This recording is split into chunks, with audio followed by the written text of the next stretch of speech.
All right. Good afternoon, everyone, and welcome to this afternoon's HiiL webinar on why access to justice is an opportunity for entrepreneurs. Today, we will be joined by Adam Oxford. And if you want to engage with myself or with Adam throughout the session, please do use the social media handles for us, which are @BongoHive or @AdamOxford, and use our hashtag HiiL webinars. Adam is the joint head of the HiiL Justice Accelerator in Southern Africa. HiiL, so the Hague Institute for Innovation of Law, is a social enterprise devoted to user-friendly justice, which strives to make justice easy to access, easy to understand, and effective for all. Beyond this, he is a freelance journalist and media consultant and works with organisations such as South Africa's Mail and Guardian and Botswana's Sunday Standard on digital transformation from both the point of view of business development and data-driven storytelling. Adam, it's great to have you. Thank you so much for joining us. And what we're going to do is have Adam present for half an hour, and then we will, half an hour to 45 minutes, and then we will be going into questions. So if you have any questions, please do share them, and we will try and make sure that we can get to them as soon as we can. Adam, once you've unmuted and not done what I did, over to you. Fantastic. Thanks, Elizabeth, and thank you very much for hosting us. I came to Bongo Hive last year with a similar presentation for the launch of the Innovating Justice Challenge in 2019, and I was very disappointed that I wasn't able to visit in person this year. So I'm very frustrated by the circumstances. It was a really great couple of days that I spent up there. I'm just going to share my screen with you. As Elizabeth says, my name's Adam Oxford. I am one of the joint heads of the Hague Institute for Innovation of Law's Justice Accelerator in Southern Africa. We're based in Johannesburg, but we operate around the entire region from South Africa up to Angola. And really, our core mission as the Hague Institute for Innovation of Law, HiiL, is to prevent or resolve the most pressing justice needs of 150 million people worldwide by 2030. We passionately believe that existing systems for delivering justice and ensuring justice is accessible for the majority of people are not working. They're not meeting demand. They're not scaling with demand.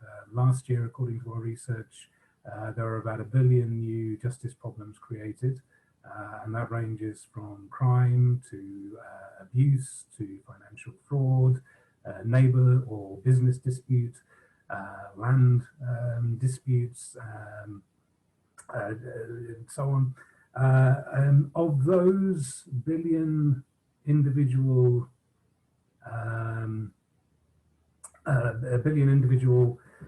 needs, only about 700 million, 70% actually got resolved in a satisfactory manner.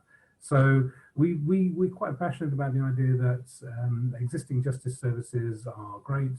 We love lawyers, we love judges, we love the police, but they're not fulfilling demand, and they're not likely to in the short term. So we think that there are new and innovative ways to meet people's needs and to meet them in a sustainable manner as well, that isn't reliant on donor funding or doesn't cost as much as opening a new police station or a new courthouse.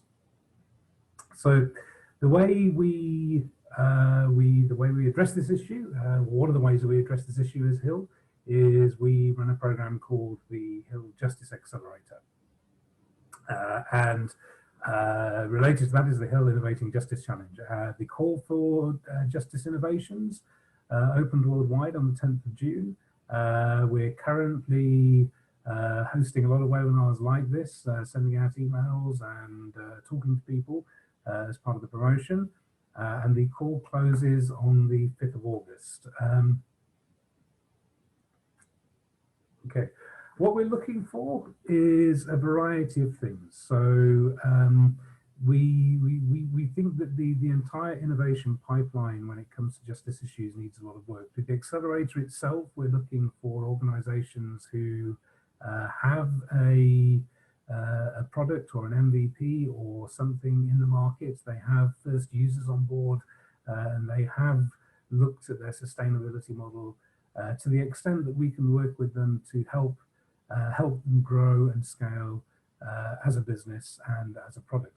But that's only in this diagram stage 3. And what we found is that it takes a lot of work for an organization or startup to get to the stage where they're ready for an acceleration program. We've been doing this program for 5 years now in Southern Africa, and what we found is that the whole pipeline needs building and addressing. So through the Innovating Justice Challenge, we're not just recruiting for the Justice Accelerator. We're also looking for organizations who are at earlier stages that we can work with through incubation programs to get them ready for an accelerator next year maybe. And also organizations who've either been through our program or are already reaching some sort of growth and are ready to scale. So we identify 4 stages in the pipeline for innovation, and really the Innovating Justice Challenge sort of sits above all of that for us as our way of identifying those really exciting innovators and entrepreneurs who are creating the kinds of solutions that we can really get behind. Oh, sorry, presentation. So what are we looking for? We're looking for startups that develop products and services that help to prevent and resolve justice problems. Now that's quite difficult to define because justice problems aren't a category of their own when it comes to entrepreneurial problem solving. Justice problems straddle all kinds of fields. Last year we worked with entrepreneurs who are building financial solutions to help informal savers in Nigeria, something you might classically consider fintech.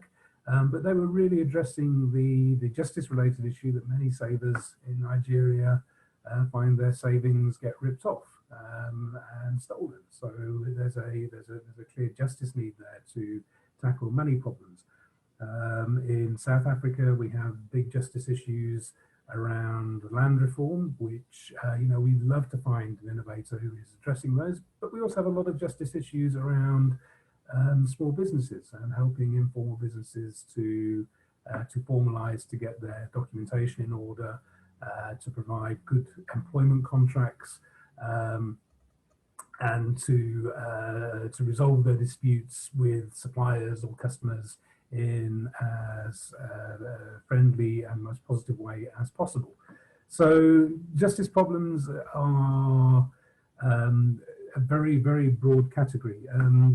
There's a lot of research that has come out recently that suggests that the Sustainable Development Goals, Sustainable Development Goal SDG 16.3, access to justice and promotion of fair and equitable societies, really underpins the work that can be done in a lot of other areas when it comes to social development. You can't have social development if you don't have a fair society. You can't have a fair society if you don't have access to justice. And right now, a lot of people don't, because the right mechanisms and solutions aren't in place for them to do that. With the Accelerator Program itself, as I mentioned already, we're looking for organizations that are already showing a measurable impact. We're looking for people who've got a product, who've got users, who are part of the way to success, but need that little bit of help to really take off.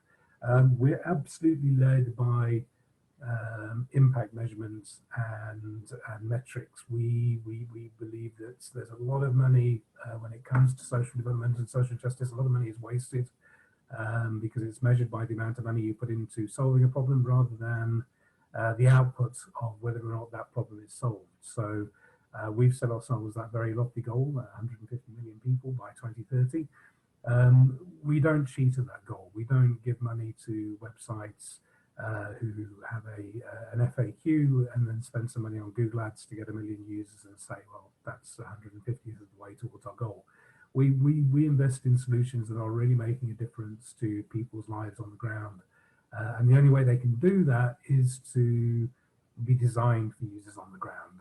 Too often we see interventions that have been designed by government or NGOs that are really designed to be used by governments and NGOs. They're not designed to be used by ordinary people.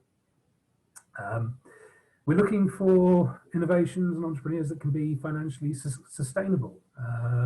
We think that there are business models, particularly when it comes to commercial justice, that are waiting to be found. One of the closest analogies I can think of is where is the M-Pesa for law? Where is the big scalable justice service that can reach millions of people, but still be profitable, because although it's priced low enough for ordinary people to access, it's big enough that it makes real revenue. Having said that, financial sustainability doesn't necessarily mean for-profit companies.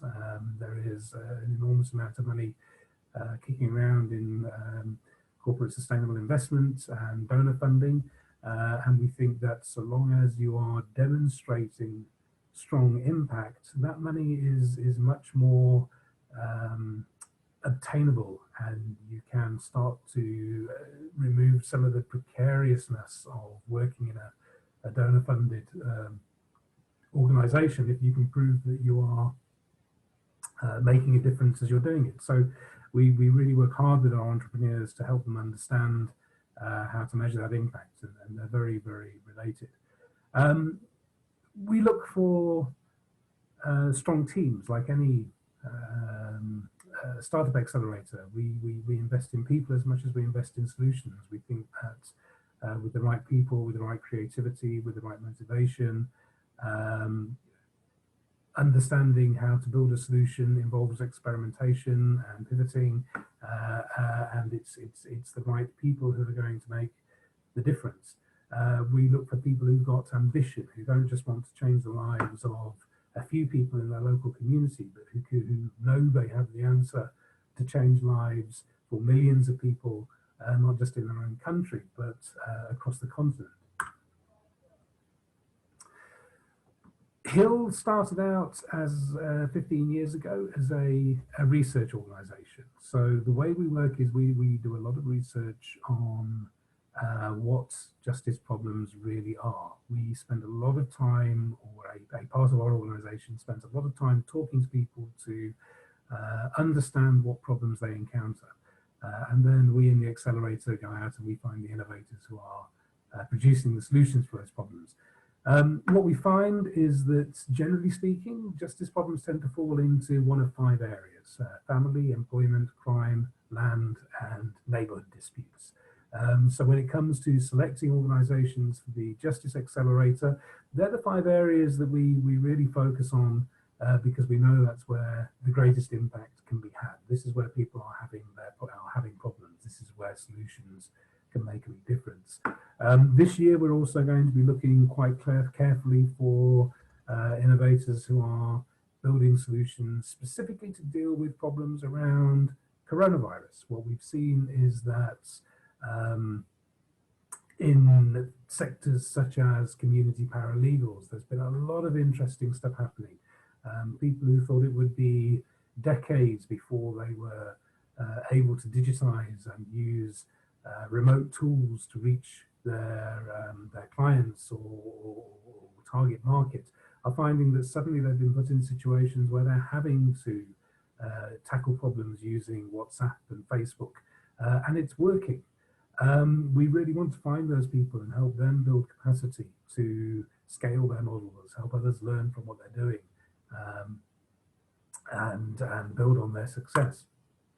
As I say, everything that we do, we are absolutely focused on making justice user-friendly. We want to see solutions that are workable for people on the ground. That means we don't look for entrepreneurs who've got a great plan and a great idea, and they're just waiting for the audience to come to them and make it happen. We're looking for people who've been through the process or are going through the process of testing products, testing solutions, making sure they work, thinking about user journeys, thinking about design thinking, looking at how people are going to be able to access their services or their solutions. To give you some concrete examples of the kinds of people we've worked with over the last few years locally, Comic Contracts is a Cape Town startup. They take legal contracts written in legalese, which obviously nobody speaks fluently, let alone a transient migrant workforce in South Africa's agricultural sector. And they turn those contracts into graphic novels. So Comic Contracts does a lot of work in the farming sector in South Africa, creating employment contracts as pictures. So anybody who signs an employment contract with a farm where Comic Contracts has been deployed knows exactly what they're signing up to as part of that contract. They know what their rights and obligations are because it's not spelled out for them, it's drawn out for them. Rainbow is an organization that helps women in potentially abusive relationships to identify whether or not they are in an abusive relationship. One of the big challenges with gender-based violence and domestic abuse is that violence gets normalized. Rainbow is a digital safe space, a chatbot on Facebook that women can use privately and confidentially to discuss their issues and help to find help if they need it. For the Children's Sake is a group of magistrates from the Weinberg Court who host family mediation sessions every weekend to resolve family disputes, particularly when families are separating and going through difficult divorces. The traditional process of getting a divorce has terrible outcomes for children who are put through pressure of having to appear as witnesses or testify to lawyers or be drilled under questioning and presentation. For the Children's Sake really focuses on resolving differences amongst families through mediation. It's a tried and tested process. It works everywhere in the world, but in South Africa it's too expensive for most people. So for the Children's Sake has a model where they are able to offer that service for free to everybody who comes through their court. And then on the commercial side, we've worked with organizations like Law Basket, which offers business-to-business legal insurance as part of insurance packages for companies in Zimbabwe, or Contracts for Biz, who automate contracting for entrepreneurs in other sectors in South Africa. So you can see it's a very wide range of organizations and business models that we've worked with. And this is only, these companies, with the exception of Baobab and Comic Contracts, are only in the last year as well. Outside of Southern Africa, HiiL has some very strong success stories to talk about. Haqsha in India helps to address justice issues thanks to a team of community-level field workers who go into villages to help people apply for welfare schemes and government documentation. They're able to charge a small sum for their services. So these field workers are building up businesses of their own, supported by Haqsha, and creating their own revenue streams, as well as solving justice issues on behalf of their clients. Barefoot Law in Uganda uses digital technology to empower community networks of paralegals. They reach an enormous number of people through different channels, including community meetings, radio, and online channels to offer help. What we offer to successful applicants to the Justice Accelerator starts with a bootcamp session, which I'll go into in a little bit at the end of the Innovating Justice Challenge. But the Accelerator program itself, we offer training, peer learning, coaching and mentorship, all of the usual kinds of subjects that you'll find in a business accelerator. We look at marketing, lean startup, business growth and development, business modeling. We have a great network of coaches and mentors who are able to offer specialist advice, both from the legal and social justice sector, as well as from the business sector. We offer 10,000 euros in non-equity funding, so a completely no strings attached grant for everybody who's accepted to the program. And we offer, beyond that, access to our global network of justice institutions, impact investors, legal tech organizations, academics. HiiL has been around for 15 years now. We've been running the Accelerator program for 7 years. We're still unique in the world. Nobody else is doing quite what we're doing in the justice sector. And that gives us a lot of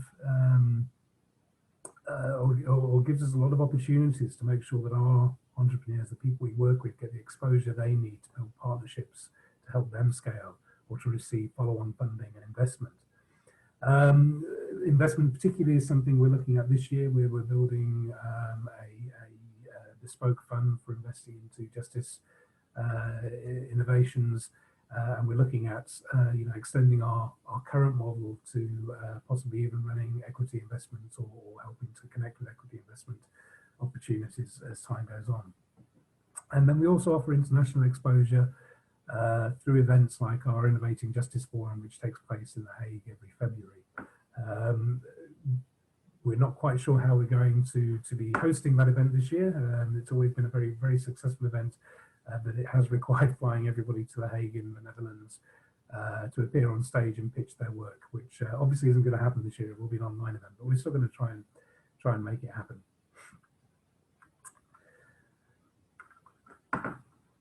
Excuse me. Sorry. So that's the core acceleration program and what we offer through that. But as I said, what we offer actually starts before that. Through the Innovating Justice Challenge, which is open now, we're inviting entrepreneurs and innovators from right across the innovation pipeline to apply. And what will happen in September, after we've chosen the best applications, is we will host a bootcamp, a sort of mini incubator program, where we cram an awful lot of training into a week for 10 finalists for the Innovating Justice Challenge in every region around Africa and in Europe where we operate. So the 10 finalists will be invited to take part in a series of workshops that will introduce them to each other for a start, bringing them into the wider community of justice innovators. We'll introduce some of the methods and techniques that HiiL uses for its acceleration program, and some of the tools that we use for innovation frameworks and design thinking. And then that bootcamp will culminate in a pitching session, the kick-off event or regional final, where we will invite the 10 finalists to pitch their ideas to local justice leaders. These usually include the ambassador from the Netherlands in the region, the Deputy Minister for the Department of Justice in South Africa, and a large audience of social justice organisations operating in the sector, investors, and most importantly, other entrepreneurs who have either been through our programs or who we hope will apply next year.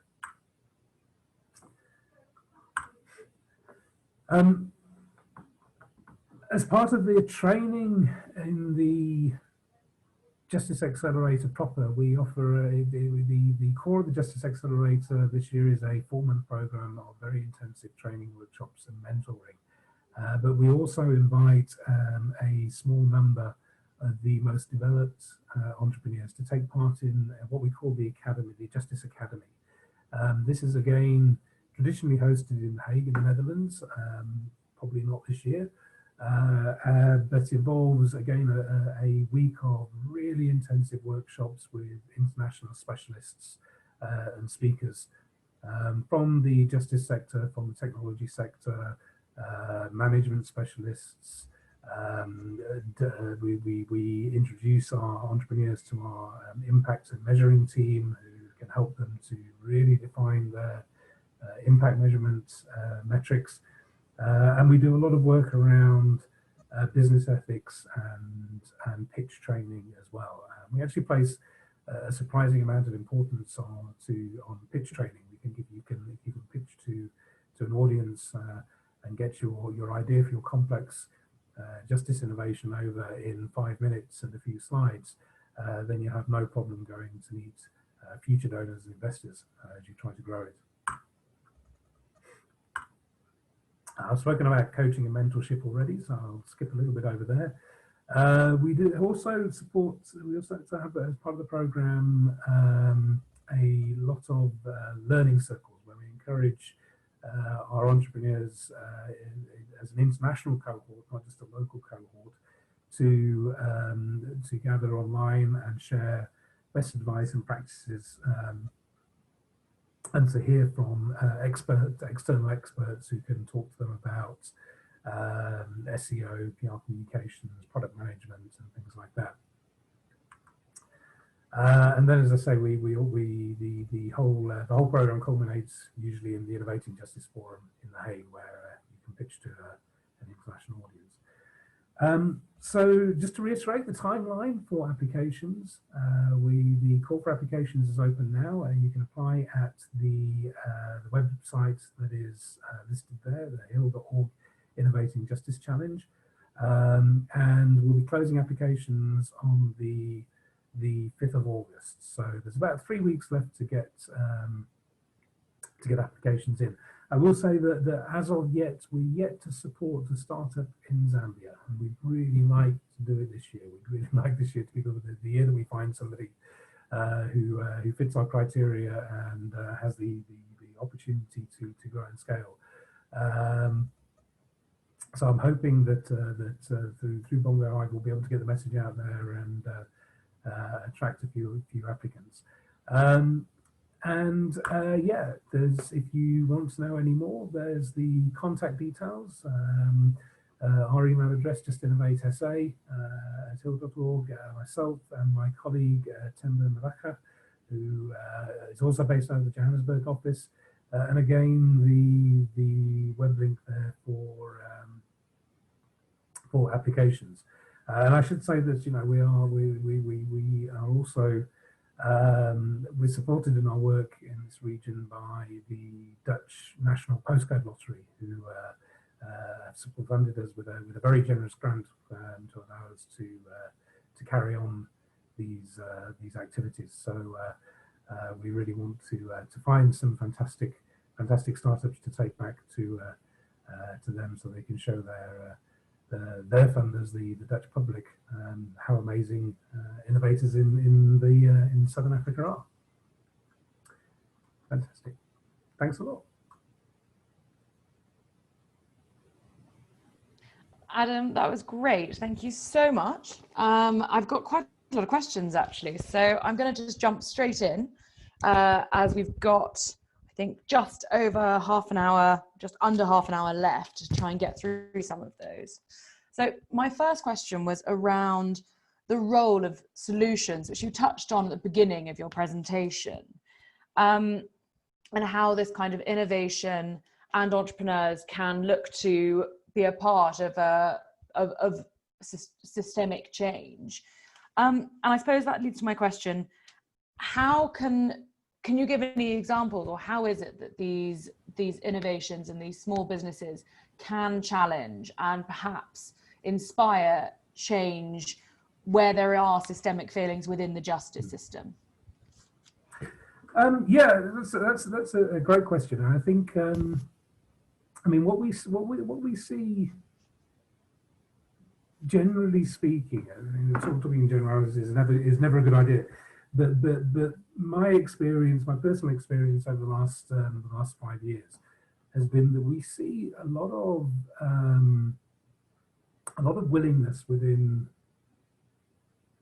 establishments like Departments of Justice or the big NGOs who are operating national programs for supporting the sector, to embrace change. We hear a lot of talk about how they understand they need to modernize, they understand that they need to digitize and improve the way or change the way they deliver services in a way that's relevant to the modern world. But it's very hard, and this isn't just in the justice sector, in any sector, it's very hard to innovate from within a big organization with a lot of institutional baggage and resistance. In South Africa, everybody knows the cost of legal service is too expensive. Everybody knows that the Legal Practice Act needs overhauling and being made fit for purpose. But it took 20 odd years for an amendment to the Legal Practice Act to get passed into law. That was 2 years ago. And we're still waiting for the regulations that will enable that, or that will take that act into enforcement and give guidance on how it should be interpreted when it comes to making traditional justice services more accessible. So what we find around when it comes to dealing with systemic issues, I'm speaking just in terms of the HiiL Justice Accelerator at the moment. Our approach is to find people who are solving problems now, to find people who are dealing with the constraints that they face day to day when it comes to solving justice issues, who are innovating around those constraints, and then help them to build and scale and get them to the stage where then they can have those conversations with the Department of Justice, where the Department of Justice can then, if they want, adopt them, bring them inside the system and affect transformation that way. And that for me is a much more logical way of trying to transform something like the entire justice system, because you can't, there's nowhere to start otherwise. If you start from the top down, it has to come from bottom up. We're seeing something like that happening with possibly one of the best examples at the moment is For the Children's Sake. They're providing this solution. They've come up with this with a toolkit for providing mediation for free, which we know the Department of Justice is very interested in rolling out to every court in the country, but would never have been provisioned from the top down. So I think they've got examples. In terms of HiiL, the wider organisation, so the Justice Accelerator is only one part of what we do as a wider organisation. We also have a research and development team, but we also have a justice and transformation team. So we know that it is important to have those conversations and to look at advocating for policy change, drawing up best practice when it comes to drafting legal legislation and developing user-friendly services. And they've also had a lot of success recently approaching problems from the other end. So in Uganda, they've worked very closely with the Ministry of Justice to develop a justice transformation lab. In the state of Utah in the United States, we've been very instrumental in helping to set up a regulatory sandbox for the Department of Justice, so that they can start playing around with ideas and looking at ways to help smooth court processes and so on over without the fear of being restrained by existing regulations and laws. So we are approaching it from kind of all directions, but our work here really is through the Justice Accelerator at the moment. We're really focusing on building capacity in startups to the point where they become irresistible. If you can show impact, if you can show you're solving justice needs for people for a fraction of the cost that it would cost to the Department of Justice to do it, you've got a customer in the Department of Justice in 5 years' time, and that's you can make those cases irresistible. You also mentioned during your presentation the role of COVID-19 and how actually there is an element of you focusing on that as well, and how it might have brought certain issues to the surface that maybe weren't, or maybe what society at large wasn't aware of. Can you go into that a little bit more and maybe talk about how has the emergence of COVID-19 hastened sort of the progress in this? Has it fundamentally changed anything? And if so, what? Yeah, I mean, absolutely. I mean, at the top level, we've seen, and you have to forgive me, so I'm not entirely sure what's happened in Zambia around this, but again, Uganda is a really good example. Tanzania is a really good example where the courts have quickly adopted video conferencing for testimonies. And made that part of day-to-day processes. Here in South Africa, the Supreme Court of Appeal has done the same thing. It's kind of starting to filter down to lower courts now. So we are seeing change that's, as I say, if you'd have asked people 6 months ago, they'd have said this would have been decades away before we got to the situation where courts would allow video conferencing testimony. At the kind of the grassroots level, we've seen a lot of community paralegal organisations who are looking to innovate in ways that, again, the conversations we had with them last year were, no, it's too difficult, we don't have access, the internet bandwidth isn't there, but you know, needs must, and when they don't have a choice but to start delivering help via WhatsApp or to file case reports via email, they found ways to make it happen, and that's really exciting, because it means that they can become not just cope with the change that's happened now, but they can start looking at how to improve those processes, how to become more efficient, how to deliver services in better, more user-friendly ways. But we're definitely seeing that has an effect. And I think it's important at the moment that you keep up momentum with that. I think there's a little bit of what we're seeing a little bit at the moment, anecdotally, is that people are starting to get a bit tired and a bit kind of overwhelmed. And we've been through that first phase of emergency reaction to now we've got to start thinking long term. We've got to start building capacity, because things won't go back to normal. You know, what do we need to organisations, or what tools do organisations need to be investing in to keep things going? But I think one of the big challenges with the way a lot of people, I mean, one of the main ways that people access justice services in the region is through community paralegals. They're such an enormously important resource. If you read anything about access to justice, it says that if you want to change the way people or improve the way people access justice in Southern Africa, you need to build capacity in community paralegals.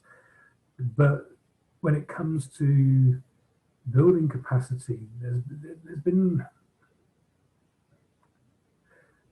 a lack of imagination in terms of what's possible, and people are focusing on putting money into the structures that are already there and trying to keep what's there alive, rather than thinking about, well, if I spend 200 Rand a month on a solution that makes my community paralegal office 500 Rand a month more efficient, then that's those kinds of simple business decisions really aren't taking place, because people don't see it as a business. They don't think of justice as being subject to the same laws as business, or the same rules as business, I should say. Do you consider your program something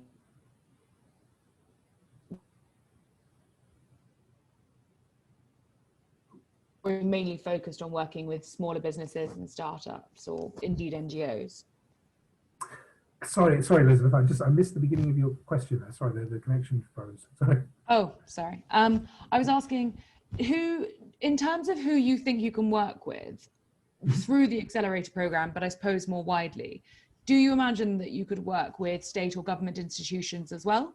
Or would there mainly be a focus on startups, NGOs? We've had a question asking about the participation of the National Legal Aid Board. So I think, I mean, it's a really good question. It does come up a lot, and I think for us, we have to differentiate in our minds what we do with the Justice Accelerator, and then how the Justice Accelerator process can support all of these other institutions, or the wider justice community. And I think with the Justice Accelerator program, that's very clearly focused, very clearly tailored on developing startups or startup-like innovations. And we absolutely do work with institutions and existing businesses where it's entrepreneurship rather than entrepreneurship. So a good example we're working with this year, Contracts for Biz, is actually a product that's being developed by a larger law firm. But they're developing it with an eye to spinning it off as a separate services at some point. So we're happy to get involved and work with them through those processes. with the departments, with the legal aid board. You know, if it's a particular new process or product that is being developed as part of the legal aid board's offering, then yeah, we could possibly make an argument for working with it.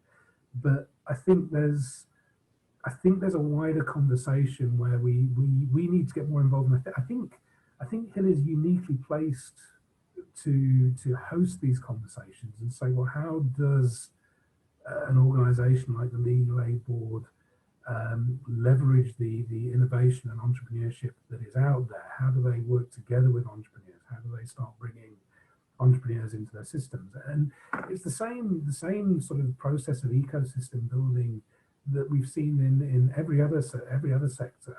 Finance has been through this, telecoms has been through this, energy has been going through this at the moment. We just need to accept that justice is just as ready and just as ripe for disruption and for new innovation as these other industries were before M-Pesa, before mobile payment apps, before solar panels and so on. I think what you're touching on is a really interesting point, because also, and it's something which actually I picked on, you said earlier in your presentation as well, about the role of whether a business is for profit or can be a social enterprise.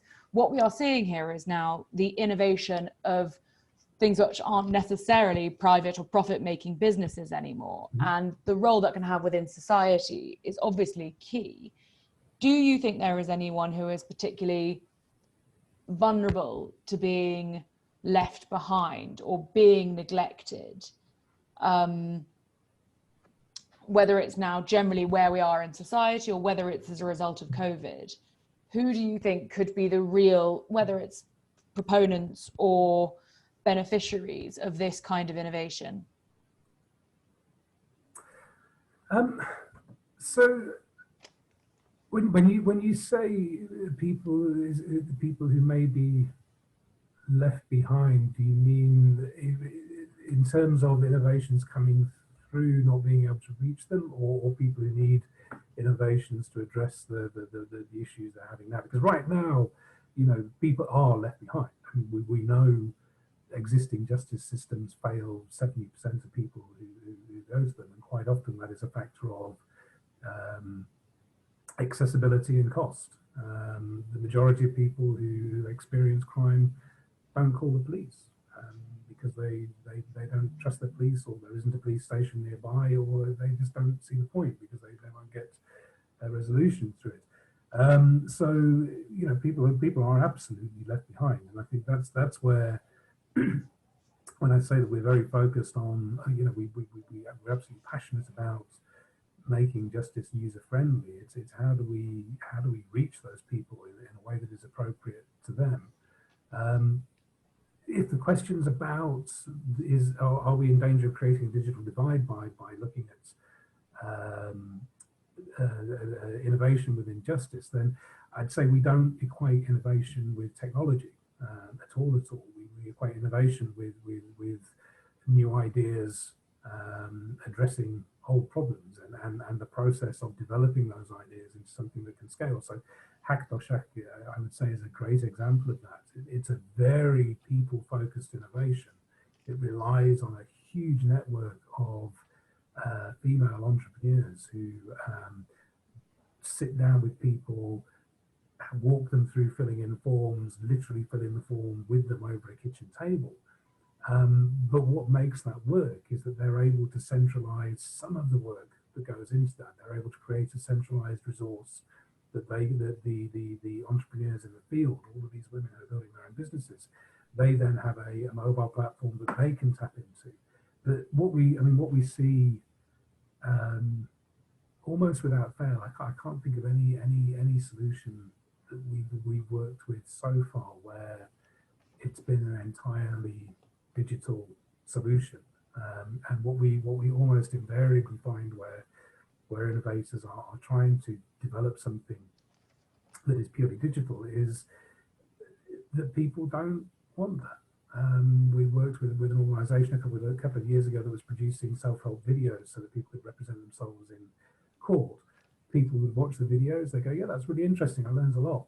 now who do I speak to? You know, we work with the Contracts for Biz. They have automated contracting systems for emerging entrepreneurs. So they work with people in a variety of sectors, from window cleaning to accountancy.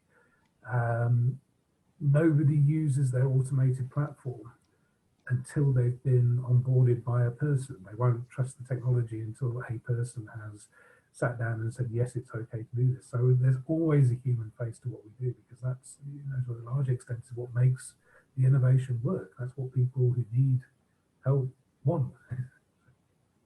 I think in an age, I'm not sure whether I answered the question there.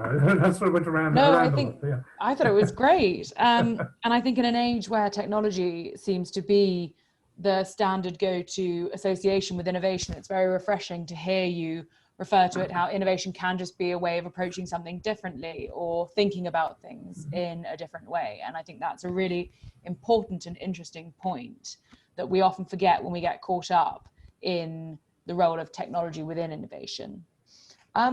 Takes me on to, you mentioned how 60% of justice problems boil down to 5 specific problems. Are there any of those which you think are most ripe for disruption, or which you think are the most easy to tackle at the moment? Because there are some, for example, I noticed land, I can imagine, will be an age-old justice problem for a long time. But I don't know, do you think there are some which we will be more ready to tackle now? Land's a really interesting one, because it is such a big issue well, throughout the whole region. I mean, and rightly so. Land redistribution, you know, even in South Africa, where we have legal mechanisms for land redistribution, they don't really work. You know, people spend years tied up in courts waiting for a settlement, and you know, in a lot of cases now we're seeing people who've had claims lodged for 30 years since the beginning of democracy in the country, and they're now dying without their cases being resolved. So I mean, it's a tragic, it's a horrible situation, and it really surprises me that we never, in 5 years, we haven't had anybody come through and say, I've got a solution that will help those people resolve those claims. This is the SMS helpline that will help them to keep those claims moving, to track their progress through court, to understand what the procedure is for finding out where that claim is in the process. So I think there are. I don't think there's any area that isn't ripe for innovation. I think if you'd asked me a year ago, do I think gender-based violence is something that can be tackled through innovation, I'd have said no. It's not. There's no way that what we do is at all relevant to that kind of problem. It's too big. It's too personal. It's too. There is no way you can unpick it without people involved. But then you look at organisations like Rainbow, and they're doing amazing work. You know, with people across all sectors of society. You know, it's a simple intervention, and that really works. And a few weeks ago, the Secretary General of the United Nations gave a speech talking to very similar issues around the growth in gender-based violence under COVID lockdown. You know, we've seen this situation where women are literally locked at home with their abusers, and you know, he specifically called for governments to invest in online innovations that can help them. It turns out Rainbow is a brilliant innovation for exactly that kind of circumstance, because it doesn't involve picking up a phone and making a call. It's much easier to have a private hidden conversation with a chatbot on your phone than it is to try and slip out to the next room and call a helpline asking for advice. So yeah, I don't think there's any area that isn't ripe for innovation, and it's fantastic that we're constantly surprised by what's coming through. And like you said, there's a guaranteed end user, which actually, I suppose, traditionally challenging justice innovation may not be seen as particularly, for lack of a better word, sexy or current.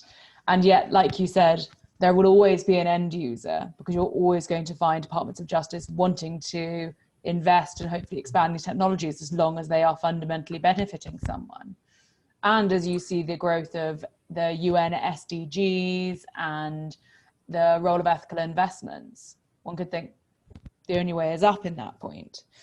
I think I've got time for one last question. So, and it's... Well, can I just say on that point, one area that we kind of, I mean, we've not really explored it in huge detail yet, but it came out of a report that one of my colleagues at HiiL published earlier in the year, looking at the cost of justice. And one of the really key findings for me is that putting more money into existing systems has a diminishing return.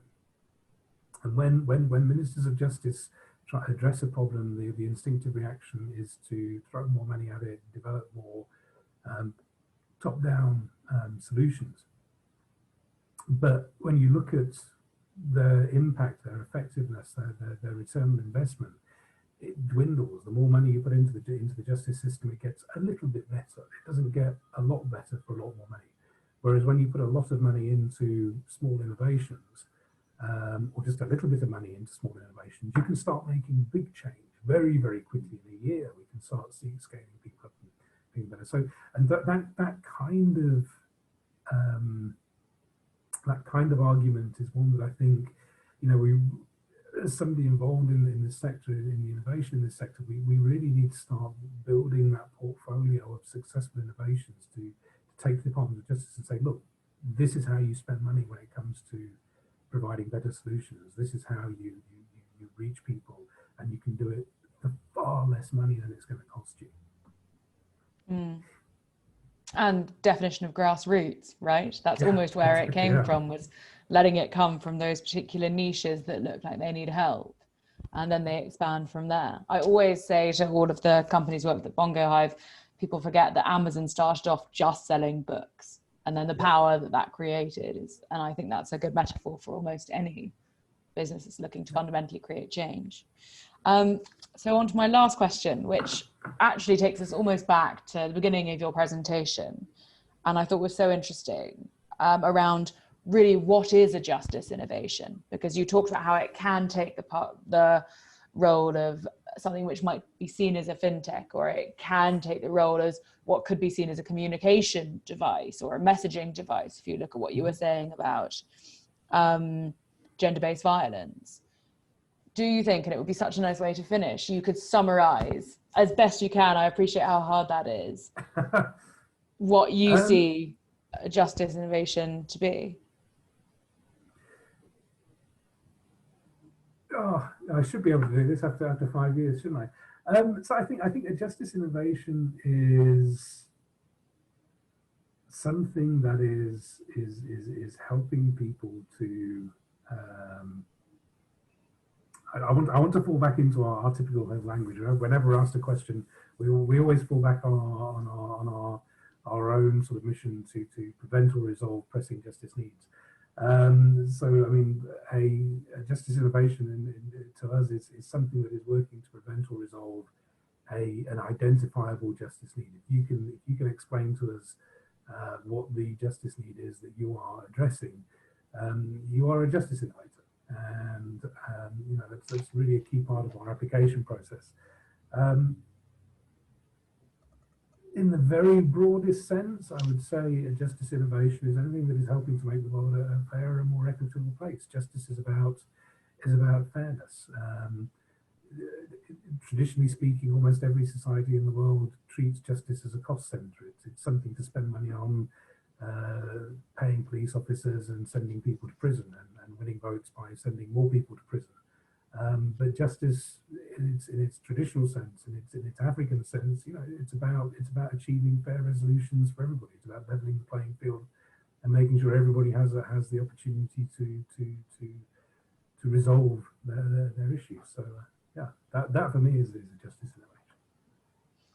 I also just love the term justice innovator. It sounds like some kind of superhero. Actually, I think it's rather inspirational. Adam, you've been such a pleasure to have. Thank you so much. And it's been so interesting hearing all about the companies you're working with. I really hope, like you managed to find a Zambian company to work with and to come through the accelerator, and hopefully they might be inspired and watching right now. Adam, again, thank you so much. It's been so interesting. If you would like to contact Adam or Bongo Hive after this conversation, we are contactable on social media handles at Bongo Hive or at Adam Oxford or at Just Innovate. Or can use the hashtag Hive Webinars or hashtag Just Innovate SA.